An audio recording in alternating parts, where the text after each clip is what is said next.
दिल्ली के अंदर अजीब सा माहौल है।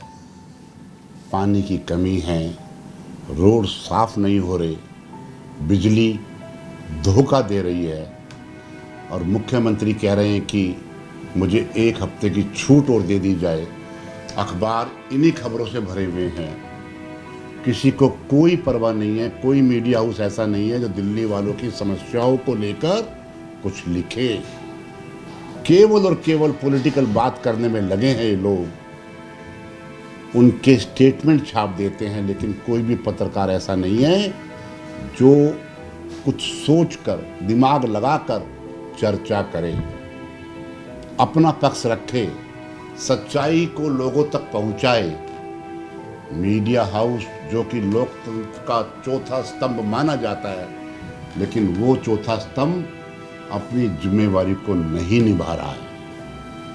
अरविंद केजरीवाल की जब जमानत हुई थी 13 मई को कि 1 जून तक आप प्रचार कर सकते हैं, और ये पहली बार हुआ देश की हिस्ट्री के अंदर कि इस प्रकार का ऑर्डर सुप्रीम कोर्ट ने दिया। लेकिन कोर्ट ने कुछ सोचा होगा, दिया, उसमें तो हम कुछ कहने की स्थिति में नहीं हैं। लेकिन दिल्ली का हो क्या रहा है, ये बीजेपी वाले क्या कर रहे हैं? बीजेपी वाले एक आरोप लगाते हैं, वो उसका जवाब देते हैं, वो दूसरा आरोप लगाते हैं, वो उसका जवाब देते हैं, लेकिन पब्लिक को मरने के लिए छोड़ दिया है। कोई व्यक्ति बात नहीं कर रहा नौकरियों की। आज भी 45,000 टीचर्स की जरूरत है दिल्ली के अंदर, चाहे वो एमसीडी के हों, चाहे वो दिल्ली गवर्नमेंट के हों। जिस प्रकार से बेरोजगारी बढ़ती जा रही है, पता है उसका नुकसान क्या हो रहा है? ये जो लूट खसोट हो रही है, ये जो हंगामे हो रहे हैं, जिस प्रकार से दिल्ली के मेन रोड्स पर लगातार इंक्रोचमेंट बढ़ रही है। इंक्रोचमेंट में चांदी होती है पुलिस की, एमसीडी की, पीडब्ल्यूडी की, लाइसेंसिंग डिपार्टमेंट की। वो अपनी चांदी करने में लगे हैं, मतलब नोट इकट्ठा करने में लगे हैं। उन्हें इस बात से मतलब नहीं है कि दिल्ली निवासी जो टैक्स देते हैं, जिससे सरकार चलती है, उनकी तरफ भी कोई ध्यान दे। कोई ध्यान नहीं दे रहा है, कोई ध्यान नहीं दे रहा है। दिल्ली की सड़कों पर जिस प्रकार से इंक्रोचमेंट बढ़ रही है, ट्रैफिक जाम हो रहा है, पोल्यूशन बढ़ रहा है, उसकी तरफ ना बीजेपी ध्यान दे रही है, ना कांग्रेस ध्यान दे रही है, ना आम आदमी पार्टी ध्यान दे रही है। केवल और केवल अपनी राजनीति को चमकाने के लिए आपको और हमें भ्रमित करने में लगे हैं। दिल्ली वासियों से मेरा कहना है कि आपकी आरडब्ल्यूएस को, आपकी सोसाइटी के एसोसिएशन को इकट्ठा होना पड़ेगा। इकट्ठे हो जाओ। ये आरडब्ल्यूए जो एमएलए काउंसलर की चमचागिरी में लगी रहती हैं, ये जो सोसाइटी, एमसीडी, पीडब्ल्यूडी लोगों की चमचागिरी में उनके नेता लगे रहते हैं, उनकी चमचागिरी ना करके दिल्ली को साफ सुथरा बनाने के लिए उन पर ना केवल दबाव डालें, बल्कि पारदर्शी तरीके से दिल्ली में काम हो, क्षेत्र में काम हो, तभी बात बनेगी। पार्कों की बुरी हालत है। जब इस बारे में जानकारी ली कि पार्कों की बुरी हालत क्यों है, क्या कहते हैं अफसर? हमारे पास स्टाफ नहीं है, एडहोक का स्टाफ काम नहीं करता।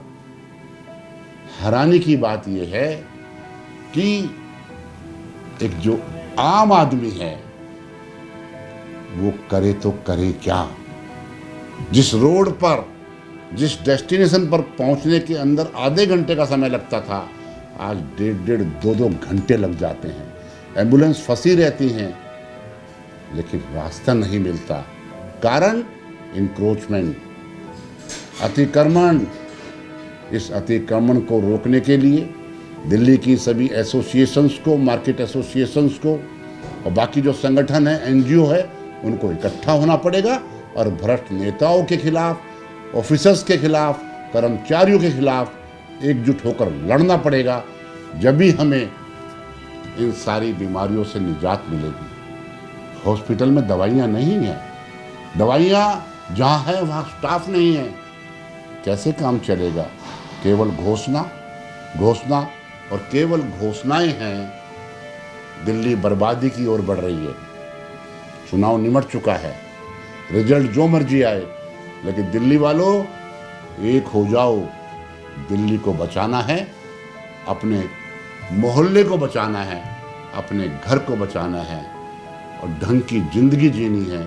तो हमें इन भ्रष्ट नेताओं के, नेता कौन, चाहे वो बीजेपी के हों, चाहे वो कांग्रेस के हों, चाहे वो आम आदमी पार्टी के हों, उनको पकड़कर खदेड़ना पड़ेगा, उनको कुछ सुनाना पड़ेगा, उनको बताना पड़ेगा कि सुधर जाओ। केवल अपनी आमदनी के चक्कर में फाइलों पर काम दिखाकर जिस प्रकार की पेमेंट आप कर रहे हैं, अब नहीं चलेगा। पारदर्शी तरीके से काम करें, कितना खर्चा हुआ है, कैसे खर्चा हुआ है, किस प्रकार से काम चल रहा है, इसको पब्लिक को आपको बताना होगा। और इस प्रकार की मांग जब RWA सोसाइटी, एसोसिएशन, NGO करेंगी, इन नेताओं की और अधिकारियों की हिम्मत नहीं है कि वो गलत काम कर सके। इकट्ठा होकर शुरुआत हमें करनी पड़ेगी। आओ मिलकर शुरुआत करें और दिल्ली को बचाएं, ऐसा मेरा आग्रह है। आपका बहुत बहुत धन्यवाद। जय हिंद, जय फौज।